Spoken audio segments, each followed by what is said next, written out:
दुबे जी हाथरस से। राधे राधे महाराज जी। महाराज जी, जीवन में धैर्य कैसे रखें अगर हम बहुत कठिन परिस्थिति में हैं, वो कठिन परिस्थिति असहनीय हो रही है जिसमें हम चाहकर भी तुरंत परिवर्तन ना ला पा रहे हो, तो ऐसी स्थिति में निर्णय कैसे लें और कैसे? भगवान का यदि भरोसा है तो हर परिस्थिति का परिवर्तन है। कोई भी परिस्थिति हमारा बाल बांका नहीं कर सकती यदि भगवान पर भरोसा है और भगवान का भजन है। भगवान का भजन नहीं है तो संसार के किसी व्यक्ति वस्तु स्थान से आपके धैर्य की सीमा नहीं रहेगी। धैर्य टूट जाएगा और धैर्य तभी रहेगा जब भगवान का भरोसा है। निश्चित समझो भगवान का। हम आपको एक प्रसंग बता रहे हैं। महोबा से वाराणसी जा रहे थे तो महोबा में जिस भगत ने टिकट लेके दी वो विशेष हमारा कोई परिचित नहीं था, ऐसे ही श्रद्धालु। तो उसने 3 स्टेशन की सार्वजनिक टिकट खरीद के दी। सार्वजनिक जो जनरल में जहाँ बैठा जाता है वो टिकट दी और बैठाला उसने हमको उसमें जिसमें एसी आदि लगा होता है। हमें मतलब उसका ज्ञान नहीं कि टिकट का कोई फर्क होता है। इतने में थोड़ी दूर ही ट्रेन चली कि पूरा फोर्स चेक कर रहा था। हमसे बोले टिकट, तो हमने वो निकाली तो उसने कड़वे शब्दों में कहा, पढ़े लिखे हो तुम? ये टिकट 3 स्टेशन की थी, कब व्यतीत हो गया? और जनरल में तो ये टिकट जनरल की थी और तुम बैठे कहाँ कोच में हो? ऐसे खड़े हो जाओ।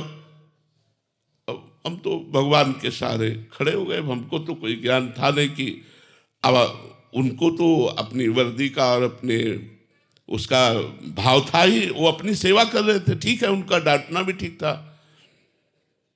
खड़े हुए तो अब हमारे मन में आया कि हो सकता है लोग दंड विधान करें, तो आंख मूंदा भगवान का चिंतन किया। तो ही एक आदमी ऊपर से उतरा, अंग्रेजी से उनसे बात की और पैसा दिया, इतनी बड़ी कागज की टिकट दी। बोले बाबा बैठ जा। क्या है ये? उस व्यक्ति से हमारा कोई परिचय नहीं है। जो उतर के आता है वो कौन है? भगवान। अंदर उसके भगवान ने प्रेरित किया, 1 मिनट में कार्य कर दिया। अगर हमारा भगवान पर भरोसा है तो बड़ी से बड़ी समस्या, बड़ी से बड़ी अशांति, बड़े से बड़े दुख का ऐसे निदान हो जाएगा। आप बिल्कुल विश्वास रखिए, ये हम अपने अनुभव की बात कहते हैं। भले हमसे गलती हुई हो और हम समस्या में फंस रहे और भगवान को पुकारा तो भगवान उस समस्या का नाश कर देंगे। हरि स्मृति सर्व विपद विमोक्षणात्। भगवान का स्मरण ही तत्काल समस्त विपत्तियों से रक्षा कर देता है। पर होता क्या है, हम लोगों का स्वभाव बना है संसार का आश्रय लेना। जैसे द्रौपदी जी को सभा में निर्वस्त्र करने के लिए दुशासन घसीट रहा है, उसी समय भगवान को क्यों नहीं पुकारा? क्योंकि उनके मन में था मेरे 5 महाबली पति हैं, युधिष्ठिर, भीमसेन, अर्जुन, नकुल, सहदेव, जो अकेले विश्व को जीत सकते हैं। लेकिन उनकी आशा पे पानी फिर गया जब 5 पतियों ने सर नहीं उठाया। तब आशा हुई कि भीष्म जैसे महाबली, द्रोणाचार्य जैसे आचार्य, कृपाचार्य, इतने बड़े बड़े धर्मात्मा बैठे, इनके बीच में मुझे कौन निर्वस्त्र करेगा? लेकिन फिर भी ये बात अधूरी रह गई द्रौपदी की। उन लोगों ने एक शब्द भी नहीं बोला कि रोका हो सभा में। द्रौपदी ने जब देखा कि कोई साथ नहीं दे रहा तो अपनी भुजाओं का बल, क्योंकि वो अपनी रक्षा करने के लिए समर्थ थी, लेकिन 10,000 हाथियों का बल रखने वाला दुशासन, भला उससे द्रौपदी कब तक लड़ती रहती? फिर दांत का सहारा लिया। जब सब तरह से हार गई तब कहा, हे गोविंद द्वारिकावास।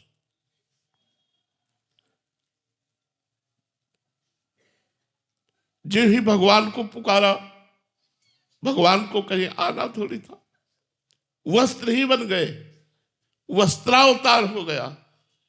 भगवान स्वयं वस्त्र बनकर के द्रौपदी के अंग पर विराजमान हो गए। दुशासन 10,000 हाथियों का बल रखने वाला मूर्छित हो गया, लेकिन यहां से पल्लू नहीं हटा पाया द्रौपदी का। यदि हम चाहे जैसे हो भगवान का भरोसा दृढ़ रखें तो आज भी भगवान है। आज भी भगवान अपने भक्तों की रक्षा करते हैं। भगवान संभालते। भगवान न संभाले तो ऐसी प्रचंड माया है कि हम सब न जाने कहां बहकर खड़े हो जाए। लेकिन वो कृपा सिंधु है, वो हमारे अवगुणों को, हमारे दोषों को न देखकर केवल अंदर के भाव को देखते कि ये मेरे से जुड़ा है, ये मेरा अपना है। बस इसी बात से भगवान कल्याण कर देते हैं। रात न प्रभु चित्त चूक किए की, करत सुरत सहबार ही की। यदि चूक हो जाए, गलती हो जाए, अपराध बन जाए, तो भगवान उधर नहीं देखते। भगवान ये देखते हैं कि ये मेरा है, इसने मुझे अपना माना है। बस इस बात से तो कोई भी विपत्ति, कोई भी शोक, हम धैर्य पूर्वक इंतजार करें भगवान की कृपा का। किसी अन्य का आश्रय न ले। अगर अन्य का आश्रय लेंगे तो धोखा हो जाएगा। केवल भगवान का आश्रय, तो आपको चमत्कार दिखाई देगा कि बड़ी से बड़ी समस्या को कैसे भगवान ने ऐसे ही फूंक में हटा दिया। बड़ी से बड़ी समस्या, जो भारी विपत्ति जीवन को नष्ट कर सकती है, भगवान ने ऐसे बचा लिया। तो भगवान का भरोसा दृढ़, भगवान का आश्रय दृढ़। किसी व्यक्ति, वस्तु, स्थान का आश्रय ना हो तो इसी जन्म में आप देखेंगे जैसे भगवान ने प्रहलाद जी की रक्षा की, मीरा जी की रक्षा की, ऐसे भगवान हम सबकी रक्षा करते हैं और करेंगे। यदि दृढ़ विश्वास, अन्य आश्रय न हो। यदि अन्य आश्रय हुआ तो आप पहचान नहीं पाएंगे भगवान की कृपा को। अगर केवल भगवान का भरोसा, तो आप देख लेंगे आपके जीवन में एक नया चमत्कार होगा। आपको दृढ़ विश्वास होगा कि भगवान आपसे कितना प्रेम करते हैं।